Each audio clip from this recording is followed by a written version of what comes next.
Hey everyone, Arbor617 here from Black Plasma Studios with the final episode of our Minecraft animation tutorial series using Blender. In this episode, I'll be covering the final touches that I did with the scene since last episode. I'll be showing you how to add motion blur. We'll be rendering out our video as a movie, and we'll be editing it together in our video editor. And finally, we'll create the thumbnail for it, and then I'll give you an overview of everything we did, and I'll conclude the series. So getting started, I actually realized while doing the final touches on the scene that I'd actually skipped one of the render settings. That is my bad. This is something that, again, I just kind of always had on and I forgot about it, and that is the clamp direct under sampling. And basically, if we look into our scene, let's go to an interior shot, and I'll be covering some of the stuff I did in the scene in a moment, but if we take this just random indoor shot here, let's render this out real quick. And what you'll notice is, first of all, the sampling is low, just because I have it set low, but you get these strange, very bright little highlights known as fireflies.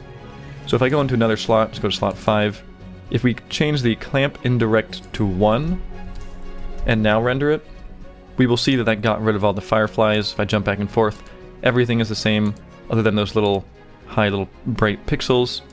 So what I would recommend doing is go into the default Blender cycle scene that we set up in the first episode, and change the clamp indirect to 1, and save off the settings. And then one thing that isn't always necessary but might show up that you might have run into is something I also believe I ran into, is if you have any shots like perhaps something like this. Let's render this out real quick. One thing that you might see if you're rendering out something with a bunch of transparency is something like here in the grass. As you start going back further in the grass, you'll start getting strange the grass will turn black. If you have mist, it'll actually turn into the color of the mist. You can see a bunch of it back here, and it's a little artificial. And the solution to that problem is under light paths. We initially set the transparent max and min to 8 and 8, which works normally. However, in those shots where you're looking through a bunch of grass or pretty much just grass, you might want to change these to something like 16 and 16. And let's render it out again. And as you can see, it cleared up all the grass. If I switch between them, we have the one where it's kind of messed up as it gets through transparency, and then the cleaned up version. However, you'll notice it actually increased the render time a little bit, from 17 seconds to 20 seconds. So what I would recommend is I would only keep those values there on shots where you have that problem. You can always right click these, insert keyframes, and have it jump back down to 8 and 8 for all the other shots. For this animation, I might just leave them both at 12 for the whole animation, but you'll probably want to keyframe that up to 16 or even more on shots where you have the problems. Otherwise, leave it something around 8 or something. Anywho, so the transparent bounces will help that if you have that issue. And you should definitely pretty much always leave clamp indirect on 1. So let's get back into the tutorial series. So you'll notice I've done a bunch of changes since last time. First of all, I went back and kind of redid all the opening shots, wanted to get, spend some more time getting better camera shots and kind of planning it out. And as I'm kind of scrubbing through it, you'll see everything. Some other things I did is that, as mentioned in the last episode, I talked about my personal channel and how it has a bunch of other tutorials. You'll notice the water is actually the cool looking photorealistic water, and if you watch, I have a tutorial on that on my personal channel on water. Also, I have the grass now wiggling. You'll see it kind of blows in the wind, as well as the leaves, just to kind of create a little bit of kind of wind motion. There's also a tutorial on my personal channel for that, and also the character walking. As I mentioned, that's kind of a whole thing on its own, so I spent some time on it, made him look like he walks out a little better. There's a tutorial on my channel for that. I'll have all these tutorial links in the description. However, you may want to just check out the whole playlist on my channel. One of the other things I did was the depth of field. As you can see right here, I have this little camera focus, and I have also a tutorial on my channel for that. So it allows us to get something like so. So we have the character's face in focus, but the carrots are out of focus.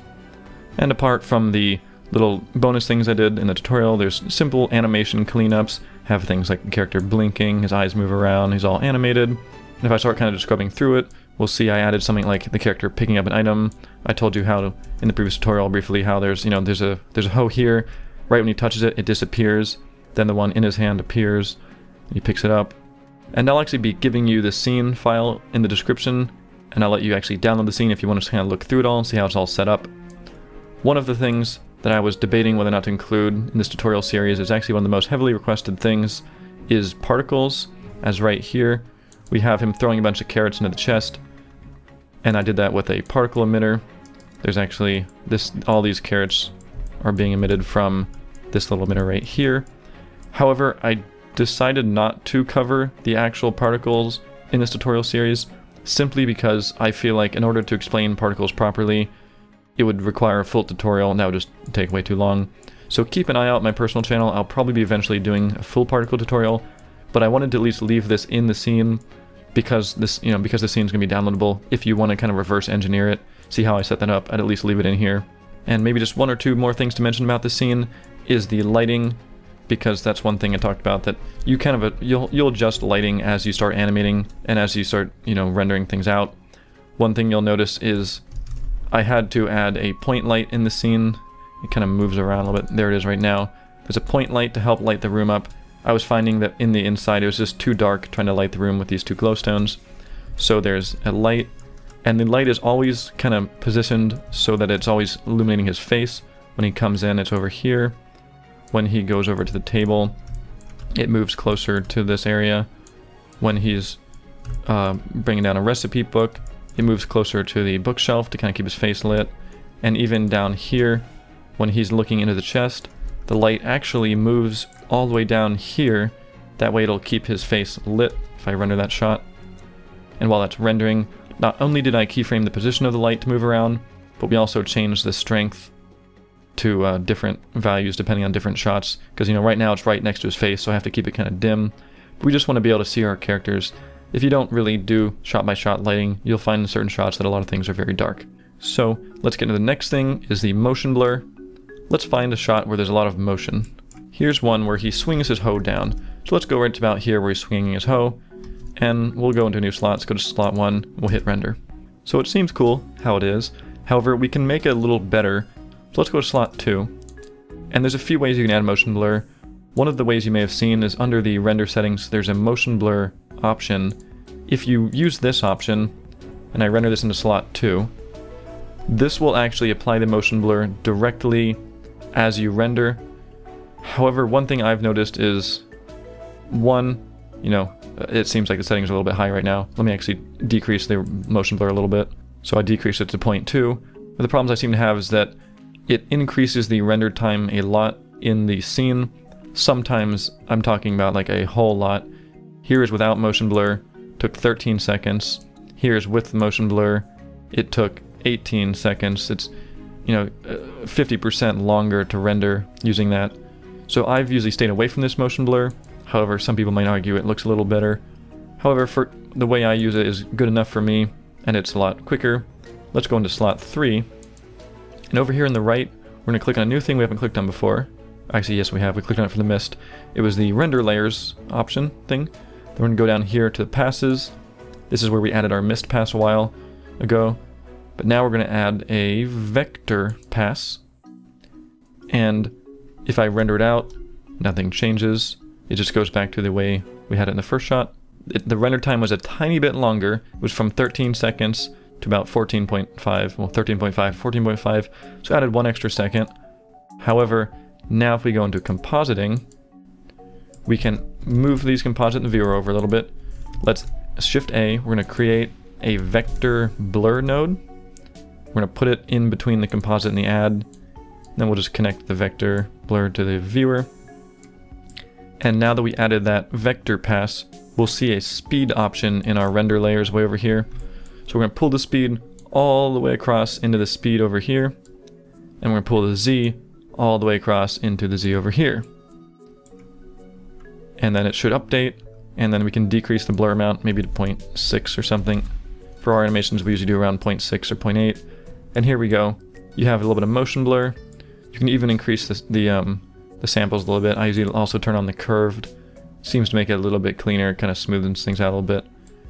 So now, if we go back to our default, and we can look at, let me re-render slot 3 with our compositing actually enabled. We now have the default with simple the hoe sitting there, and then we have the in-render motion blur that seems a little noisy and increases render time a bunch. Then we have the one that's not nearly as crazy as the other motion blur as far as render times, but it still looks good enough. We can clearly see there's motion. It looks a little better than here's the original without motion blur, and here's our new version with our vector blur. However, one problem you'll notice with vector blur is if we go to the end of any shot, let's just pick a random shot right here, the first frame of a new shot. If I were to render this out right now, one problem you'll get is this. Some kind of strange warping effect, everything goes crazy, and the reason for that is, of course, the camera is cutting to a different position, so it thinks it's moving very fast. You can avoid this if I think you have a multi-camera setup. However, I still like to do single camera setups. So the way I found that fixes that best is if we go back into compositing, and down here there's a little tiny timeline. So go to the very beginning of the animation, let's go to the very first camera cut. We'll go to the very first frame, or the frame of where it cuts as we left and right arrow. We can see it going back and forth. So let's go to the first frame right before it cuts. We'll go back one more frame. So we're one frame before the cut starts. We're gonna right click the blur, insert a keyframe. We're gonna go forward. So now we're on the very last shot, or sorry, the very last frame of that shot. I'm gonna set this to 0. And because I have auto keyframe on it, automatically set the keyframe. I'm gonna go forward one more frame. So now we're at the first frame of the next shot. We're gonna just click in this and click out of it because we have auto keyframe, so it'll set the key. Go forward one more frame and set it back up to 0.6. So if you didn't follow that, just to kind of go over it again more briefly, we have it going along. We keyframed at 0.6, then we keyframe down to 0, keyframe 0 again, then keyframe back up to 0.6. So basically we want to set the motion blur to 0 on both frames right, before and at the beginning and the end of the shots where it cuts. And that will allow us to basically on those frames where it goes crazy, we just turn off the motion blur entirely. And I was initially worried that people would notice it. However, this has been like that in all of our animations and no one's ever pointed it out. If you actually slow any of our animations down frame by frame, you'll notice the beginning and end of every shot has no motion blur. And if we click on the vector blur node and now go into animation, we'll see that in our dope sheet, if we have the isolate selected on, it's still, because in the compositor we have the vector blur selected, we'll see it right here. If we go to the beginning of the timeline, there are those 4 keyframes we just set for the blur. If I unselect everything in the viewport, select our camera, we can see that, okay, we've got that lining up directly over the, the camera cut frame. And what's handy is, first of all, double check to make sure you have the ghosting button enabled, because this is where the ghosting button can sometimes prevent problems. But if we just box select these, let me also turn on the screencast. Notice that I forgot to turn it on. There we go. If we box select those 4, and I call it blur canceling, it's canceling out the blur. If we box select those, we can start going along, Shift D, put them over the next camera cut, make sure they're perfectly aligned, Shift D, and you will continue doing so for all the camera cuts.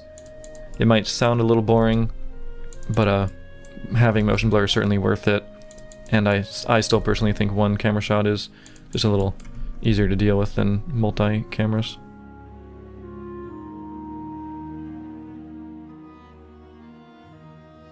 So that's that.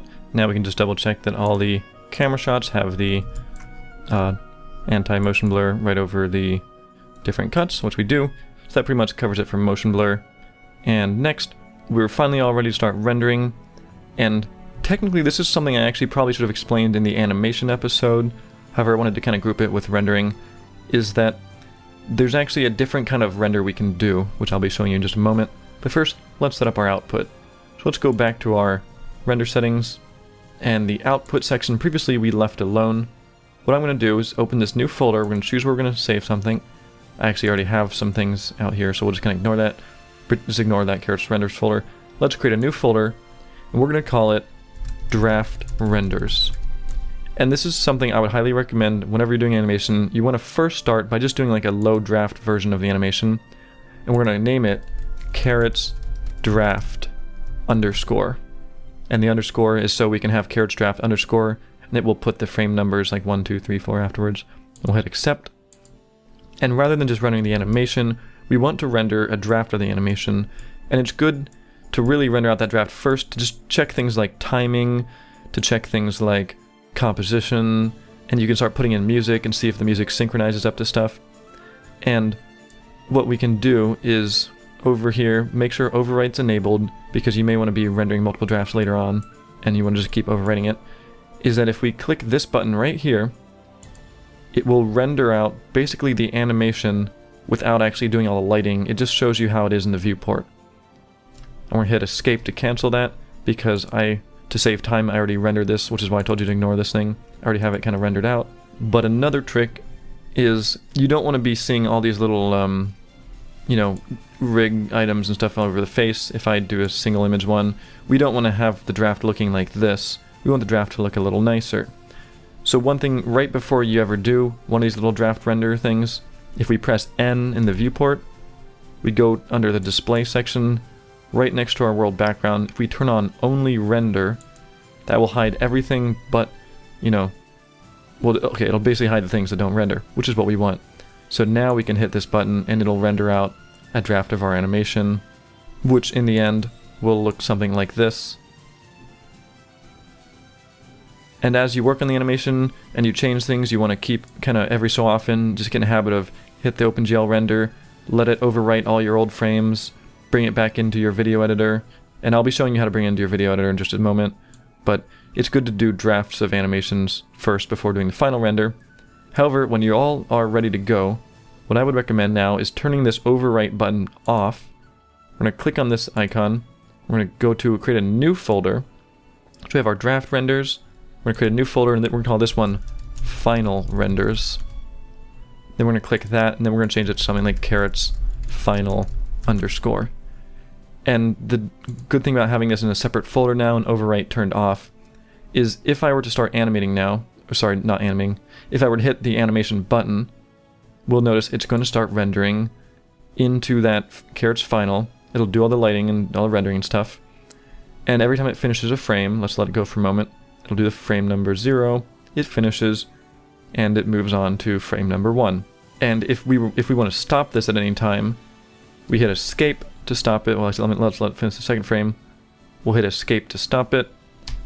And if we have overwrite turned off, and we're rendering into a brand new folder we just created for the carrots final, if I were to start rendering again, you'll notice it'll skip the first frame 0 and 1 and go straight to frame 2. So you don't have to worry about resuming, you don't have to worry about finding out where you left off. In the old tutorial series I didn't really know about this, and I told you you had to go into the folder and like count out where it ended up and start over. Anywho, another thing I mentioned I kind of skipped just now that I was kind of hoping you guys can understand is that be sure when you're all ready to go that you actually have your start frame and your end frame set to where you want it, because if you don't, if you have this pulled around somewhere, it'll only be rendering those. But anyway, as for rendering the final thing, one advice I have is be sure to go not frame by frame, go shot by shot, set your sampling a little low, and just test every shot before you're ready to do your final render. Make sure every shot has good lighting, the motion blur didn't mess up, there's no crazy depth of field set too high. I actually already did this within the last few days, so I kind of know all these shots are pretty much good. But it's good just to do a low sample test of all the shots. That way when we're all ready to go, you can just let it go overnight and stuff.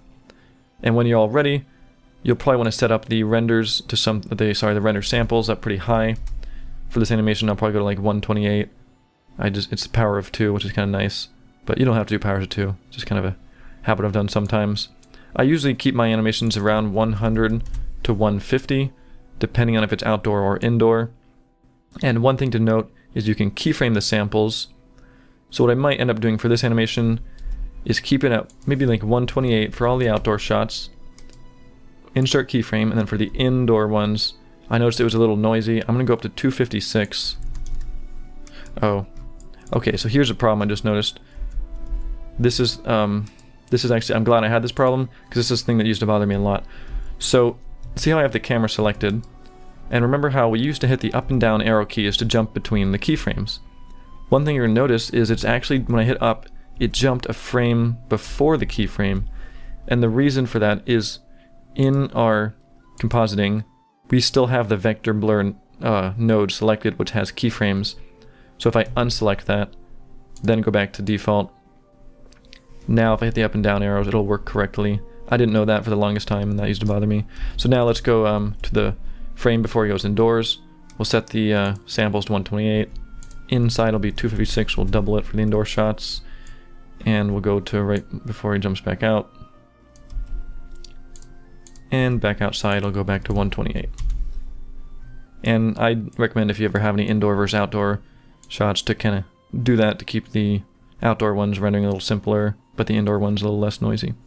So we have the sampling ready to go. We have our output.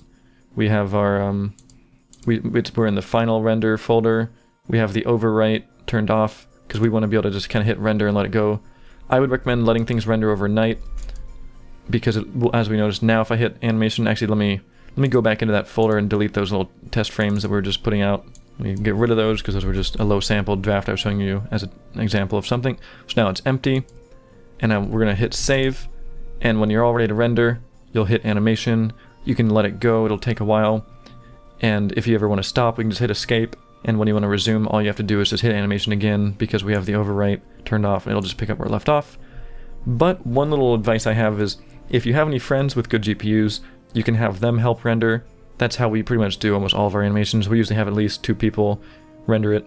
But before you do that, you'll have to go to File, External Data, Automatically Pack into Blend File. We want to turn that on, and you'll see it packed some files. Basically, if you don't have that on, and you send the scene file to someone, they'll open it and everything will be all pink, and the textures don't get transferred with the file and they can't render. But now that it's packed, we can save it. And if I go into the folder again and go to our Carrot scene, it's 102 megabytes, which is kind of big. But if we right click it and send it to a compressed zip, it cut the size down to 23 megabytes. So you can just send this to someone over, Google Drive or Skype or something, give them the scene, and then what you can do is tell them, oh, I'll render the first half, you render the second half. So then you just tell them to change their start frame to something like 1000. So then you render, 0 to 99 or 0 to 999. They render 1000 to 2300 or something, and you can split it up that way. So we each aren't rendering a whole bunch. I'll actually be doing the rendering of the animation overnight tonight, but we can still continue without it because, as I mentioned, I actually already rendered out a draft of the animation using the OpenGL rendering. So this is the part where in the first episode I mentioned there might be a little differences depending on what video editor you have, and just brief to mention, you don't need a video editor. There is a output, we just left it as the PNG sequence for the output. There are movie files, you can render it straight into an AVI. The problem is there won't be audio or music. However, I have heard, and I'm not sure about this because I've never done it, I have heard that people can put music straight into Blender, and if you render out of some of these movies, it will render with the music in it. So you can get away without a video editor. However, as you see in a moment, having a video editor will help a lot. I use Sony Vegas Pro 12, as mentioned, so let me bring it open. And in whatever video editor you use, if you go to File, you'll probably go to something like Import. You might be able to just import media. It might ask for you to import an image sequence. In Sony Vegas, we just go to Media. And here's where I already have, we only did a little bit of draft renders today as a test. However, last night I rendered out the whole animation so I wouldn't have to do it, right now while I'm going to do the tutorial. So I'm going to open up those. And if I click on the first one in Vegas, it gives me this option down here to open the sequence. So then all those little individual images, when I open it and, it asks me some stuff, it tries to guess the frame rate and stuff, which it was correct on.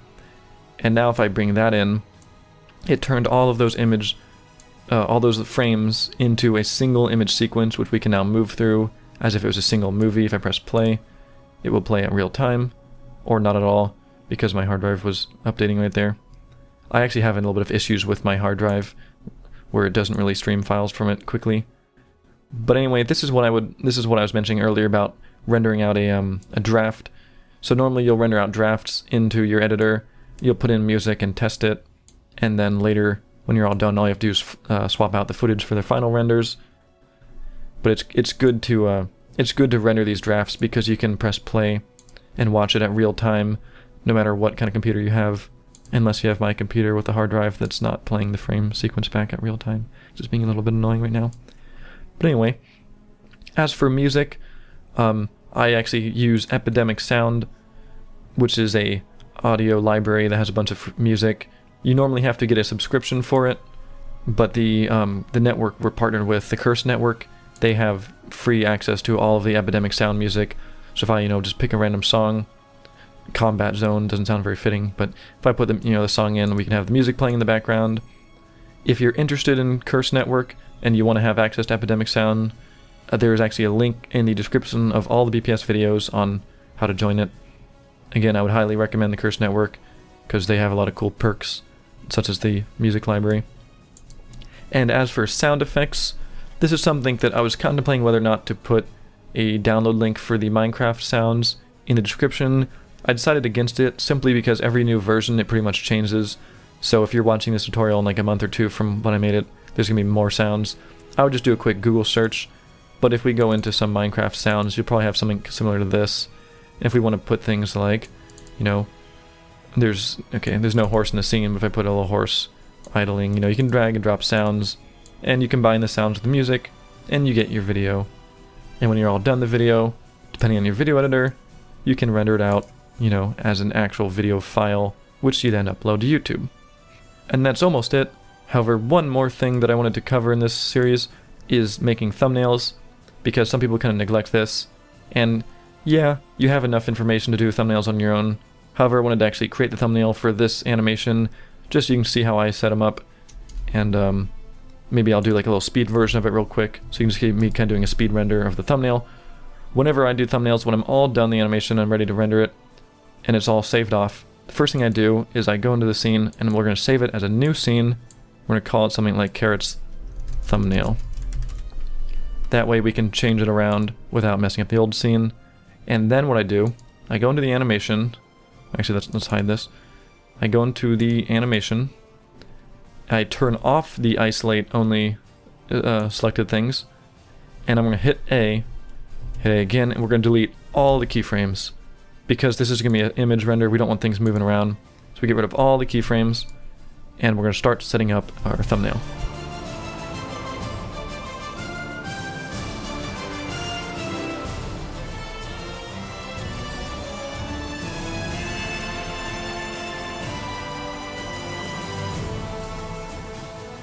I want to pause the time-lapse for a moment and mention the next thing I'm about to do and kind of explain this.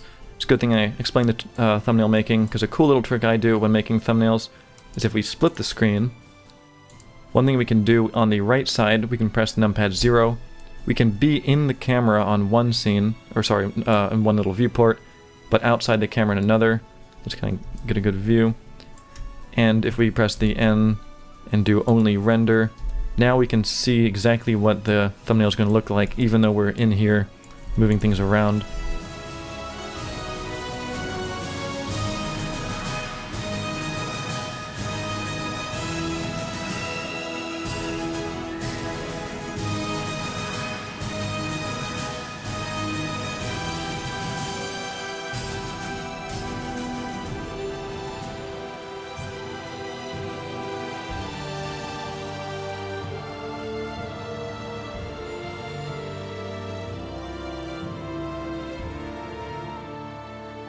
So here we go, got a working thumbnail, and as I go through the different frames, where did I actually start this? Starting here, here's where it was initially. As you can see, I then rotated the sun around so it faces them. I put some depth of field on. Depth of field was a little bit too much, so I toned down the depth of field, put more mist in the background. Then here I actually added a point light in the scene right in front of his face, because in thumbnails it's really important to have your characters well lit. If they're kind of dark like that, you won't really have them stand out, so I add the point light to light his face up. Then I lowered down the rest of the scene a little bit, toned down the stuff a little bit, and made his, the characters stand out. There's a little bit of depth of field mist. And one thing important with thumbnails is to always try to zoom out a lot and just look at it, because this is how it's going to look on YouTube. Just make sure it still kind of holds up when you're, far zoomed out. I might even put a little bit more light on the bunny. And there we go. Here's the before. I duplicated the point light, and now the bunny is just a little bit more illuminated, which looks good. So we've got our nice thumbnail, and when you're happy, you increase the samples a bunch, and you can hit image down here, and you can save as image. We can save this off as our, Carrots thumbnail. So luckily I already pre-edited out the sound effects and the music and some of the text and stuff. If you're curious, this is kind of what it looks like when I've completed it. We have different kind of songs that switch and fade to different music. We have all the sound effects for stepping and animals and stuff. And Now that it's all edited up and everything, let's play the animation and see what we've created.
So after watching that, I hope you've maybe learned that it's not quite as crazy as you think it is to create these animations. It's just a matter of learning some of these principles and spending some time on it.